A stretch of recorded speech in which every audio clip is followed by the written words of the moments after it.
Même avant que sorte La Jurée, j'avais déjà ça en tête. En revanche, je ne savais pas forcément quelle forme ça allait prendre et il fallait que les personnages prennent corps, prennent vie petit à petit. Je m'appelle Claire Géano, j'ai sorti un premier roman qui s'appelle La Jurée et voilà le deuxième, Qu'importe la nuit, toujours chez HarperCollins Traversée. Alors c'est marrant parce que cette idée d'un couple qui fait face aux conséquences d'un délit de fuite, je l'ai en fait depuis longtemps. Même avant que sorte La Jurée, j'avais déjà ça en tête. En revanche, je ne savais pas forcément quelle forme ça allait prendre et il fallait que les personnages prennent corps, prennent vie petit à petit.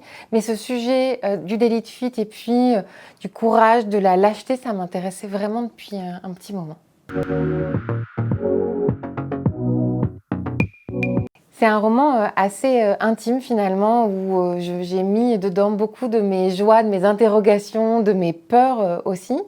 Mais pour qu'elle résonne chez le lecteur, j'ai fait quelque chose de très simple. Concrètement, j'ai pris un couple, une famille, un noyau d'amis, j'ai posé une bombe au milieu et puis j'ai attendu de voir ce qui allait se passer.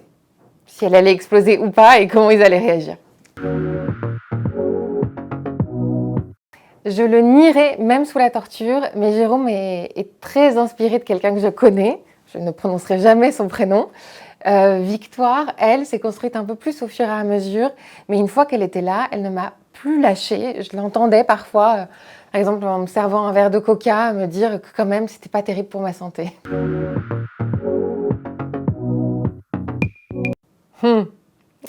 Évidemment, j'ai envie de dire tout, et puis après, je me dis, mais non, absolument pas.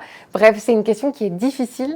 J'étais en vacances, là, il n'y a pas très longtemps avec ma famille, on jouait à un jeu, et il y a cette question-là, justement, qui est sortie dans ce jeu. Et j'ai écouté les réponses de chacun, et je me suis dit que j'avais hâte d'avoir celle des lecteurs.